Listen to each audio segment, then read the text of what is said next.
Now, teachers of the University of Ghana are trusting him to petition the president for the removal of Johnson Akwamwa Esiama, that's the Auditor General, for what they claim is the lowering of standards in auditing public institutions. A special payroll verification audit report published by the Auditor General indicates the University of Ghana was the biggest culprit in terms of inflating salary claims among government institutions. The university alone, according to the report, accounted for, let's talk about somewhere around 59.2 billion Ghana cedis. And the University of Ghana is unhappy with it. Let's listen to them. But be it as it may, this report is not an isolated incident. It sits within the job that was done by the Auditor General. This report, as distasteful as it is simply predicated on the poor job that was done by the audit service. The standards of auditing, in our opinion, has plummeted in recent years, and if care is not taken, would have serious consequences for the nation. It appears to us that the audit service is more interested in appearing to be working rather than doing the right thing. And in so doing, they ignore ethical standards that guide their profession. University of Ghana management maintains that the initial audit report was not shared with them for them to make comments and clarify any discrepancies before this was made public. This is grossly unfair and unethical. This is a serious breach of the ethical standards required for the audit service and its profession. And for the Auditor General to sit in his office and preside over such an institution that disregards ethical standards and standard practice, we are hereby calling for the resignation of the Auditor General honorably, or we will petition the President for him to be removed. We do not say this because we have personal issues with the Auditor General, but we believe that the audit service, or auditing in general in this country, has become a tool for intimidating and disallowing legitimate payments, especially to subvented institutions in Ghana. We also want to state that the situation where auditing has been used as a tool to disallow payment of legitimate claims from subvented institutions must stop with immediate effect. And I'm going to cite one example of such indiscretionary use of power to the disadvantage of subvented institutions to back this claim. Within the public service, all people who are on steady leave with pay are paid all their allowances and salary. UTAG members were denied this for a very long time. Since last year, we negotiated the same with government, and government agreed, and all relevant agencies signed to this. Despite the fact that this document is readily available to the audit service and copies were provided to them, payments by the University of Ghana to people on steady leave with pay have been disallowed and are part of the so-called disallowed claim or illegitimate claims made by the university. Well, let's stay with this because the university teachers are also launching an attack on the multimedia group for carrying this story that publicly accusing the outlets of, quote, lowering journalistic standards. Now, joining me in the studio right now is senior news editor Evans Mensah as we look at it. Evans, you're welcome. So let me just go through what they said. They said the multimedia group is gradually developing a penchant for misrepresenting things about the University of Ghana. A similar case in point is a report on medallion for graduating students where it alleged that some 11 million cedis had been collected by the university to provide medallion and then scroll holders to graduate students, but failed to do so, which has turned out to be false. And they think that we are after them. I mean, what will be your response to the group's reportage on the Auditor General's report? Our reportage is accurate. It's accurate to the extent that we're reporting an official document issued and transmitted to Parliament. And published on the website of Parliament. You, for a second, disregard the publication on the website. This is a formal audit report that had been completed and transmitted to the Speaker of Parliament. It is now in the custody of the one arm of government, Parliament. It is now going to be a subject of the Public Accounts Committee hearing. The Auditor General's office is a constitutional body tasked to audit institutions like the University of Ghana. So the absurd suggestion that the lecturers are now inviting us to engage in is that when a constitutional body, an institution created by statute, puts out a formal report that has been transmitted formally to Parliament, is now going to be a subject of public accounts hearing, at which we know the heads of that institution will have to now go and answer. Absolutely. They're now telling us, as journalists, when you get that report, which, by the way, we didn't secretly procure. No. It's widely available. We should not publish it unless and until we have spoken to them. Where is the logic in that? When, by the way, this document had been published as of at least the 27th of February. Of course. The transmittal letter to the Speaker of Parliament is dated the 27th of February. We published this on the 16th of May. At least almost 3 months had passed since that letter went to the Speaker of Parliament, and it was published on the website of the Auditor General. The University of Ghana, negligently so, were not aware that he had been published.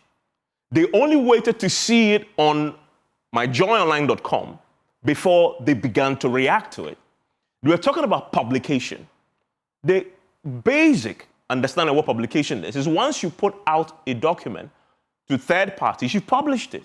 It was on the website of the audit service.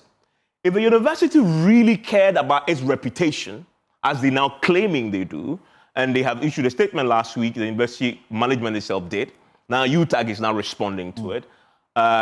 Singling out the media organizer simply was reporting the facts as found by the Auditor General, which is now going to be subject of a parliamentary hearing. If they really cared about their reputation, what they would have done was to respond to that audit report when it was first published on his website. And usually my thinking is that, I mean, I've gone through a lot of Auditor General's report. There's always a management response. And let me emphasize that point. That's a very good point. Again, when you read the methodology in this very report that they're now criticizing, of course, if you can criticize it, of course, the Auditor General's report. But when you now begin to accuse the media house of being unprofessional, then you must be absolutely certain that you know what you're talking about. You have a methodology, and we did a very thorough job here. We are not just like any other media house. They think they've been reading. The methodology in this document says the Auditor General came to the conclusions he came to based on a number of documents they had reviewed, including the management letters that were issued. He said that in the methodology. And to think that this is coming from lecturers. So you see our Auditor General saying to you that I had already engaged the management on the matter. And the outcome is a reflection of a complete assessment of all the facts before the Auditor General. They're telling us that we should wait to hear from the University of Ghana before we publish it. When indeed, the Auditor General himself had long published it. Right. You see, you know what is good about this? It's good that they are lecturers and not journalists. They don't understand, obviously, what we do as professional journalists. So you can forgive them. But what they cannot do is call us names, call us, bunch of journalists who have dropped the standards. I think if any group of people who really believe that their reputation is really worth anything, if anybody had dropped the standard, University of Ghana, you think that they will have accountants, you think that people there will be monitoring the publications. If indeed your reputation, you would have gone out there, found that document, responded to it. Another thing that is alarming, they have been going on this media tirade accusing JoyNews and our report, but nowhere have I heard that they have taken the actual step that could change the findings of the Auditor General. As in, write formally to the Auditor General, registering their protests and offering the clarity they claim they have. I haven't heard any single member of the university community say that they have taken that step. Rather, they are holding press conferences to give clarifications and issuing statements. That doesn't really go to the heart of trying to clarify. But a few fundamental questions must be asked because they questioned our report. Did the Auditor General, which is a constitutional legal body find that the University of Ghana overstated its compensation by 59.24 million cedis. Yes. As far as the document is concerned, yes, that is factual. Absolutely. Until the Public Accounts Committee looks into the matter, hears it, and discounts the findings, it is the fact. And nothing that the University of Ghana says right now will change what has been put in an audit document transmitted to Parliament, other than to offer clarification. And indeed, they have what they claim to be clarifications. And their quarrel, Elting, is really with the Auditor General. Yeah, they are demanding for his resignation. Yes, that is their business. Their quarrel is right with the Auditor General and not with the journalist that simply reported the document that had been published by the Auditor General. It is not with that journalist. So for them to take very cheap shots at my colleague and at this media house that is absolutely professional, it's very unfortunate. And then they also mentioned, for example, that this is not the first time. They come to the conclusion that perhaps there's an agenda within the multimedia group to run down the university. Is there something like that? Oh, absolutely not. Why would we have an agenda against the University of Ghana? We'll absolutely not have one. And this is a clear case that proves the point that we have no agenda.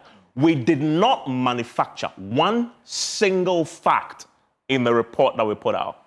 They have not disputed the facts that we put out, as in the facts that had been produced in a certified, finalized audit report by the Auditor General and transmitted to the Speaker of Parliament. So where is the agenda? We're simply reporting a document produced by another state agency. How is that part of a conspiracy? We did not originate and produce the facts in the document. We did not do that. We simply were reporting the facts as they found it. And also because if you look at the original statement, the first statement that came from the University of Ghana, they say that the Auditor General misunderstood and did not create the distinction between what they call the IGF payroll and the Government of Ghana payroll, and that they put all together. And that is why they came to the conclusion they came to in the audit report. But until that distinction is created, it is the report. And we can simply report what the Auditor General had put out. If you had any clarifications, they should have been more proactive in responding to the publication I was done originally by the Auditor General on the 27th of February 2025. So I honestly do not see the point of the university in coming at us. You claim, first of all, is it factual that they paid the salaries of staff that they had hired outside what the Government of Ghana had given them clearance for? The answer is yes. Right. Why did they do that? They have an explanation for it. Why did they do that? They claim that they had been given clearance to employ a number that would not deliver on quality, education quality in the university, and that it will not help with the teacher-student ratio. Right? And so they had to bring in, as they explained, lecturers who are retired and put them on the IGF and pay them there. And the Auditor General audited it and put them together and reported it as being disallowed and savings made because they had overstated what the Government of Ghana had given them clearance to employ. That is the Auditor General's finding, and that is what we simply reported. So where have we gone wrong? But I come back to the point I made earlier. The only good thing about this is that the individuals speaking, both the university management, I don't know who signed it, and the lecturers. The lecturers, the union, they are not journalists. So we can pardon, they don't understand the way we operate. They had made a point there that it is the standard that you have to check with the individual against him an allegation. The person who must do that and is obliged to do so, as far as the ethics and the professional dictates of the profession is concerned, called auditing, is the Auditor General. And the Auditor General, in his methodology, told us in this report that they have evaluated management letters that had been issued and came to the conclusion. So what's the point there? Of course, so the entire report is on the website of the Auditor General. You can go out there and have a look at it yourself. We only reported what the Auditor General put out there, transmitted to the Speaker of Parliament, inviting the Public Accounts Committee to probe further into the matter. Nothing that we reported came from our head. It came from the Auditor General's report put together by after perusing whatever information that were available to the bar. Evan, thank you so much. Thank you For coming through. And then let me also say that at some point, the day after this publication was made, the University of Ghana had their say on this particular matter, as reported by JoyNews on JoyNews Prime. So, and that to be emphasized, it is not true that we didn't give them a hearing. Right. We actually hosted them on Joy Prime. At what point on that particular show, one of the operatives and agents in the university was on the show to respond to the matter. Of course. So what are they saying that we didn't even give them a hearing on the matter? We did on our platforms. But of course, the University of Ghana wouldn't know, would they? Of course. All right, so the show, as always, is brought to you by Defend Drill Cough, expectorant. It clears chest congestion, smoothes cough, and fights the common cold, helping you breathe easy and feel better. Defend Drill is available at all pharmacies and OTCs across Ghana. Not recommended for children under 6 years. For back purchase, please visit Rapid Improvement Pharmaceuticals. They are located on the Spinters Road next to the Royal House Chapel. Better still, give them a call on 053-666-1432. That's 053-666-1432. Defend Drill, breathe easy, feel better. We shall be back.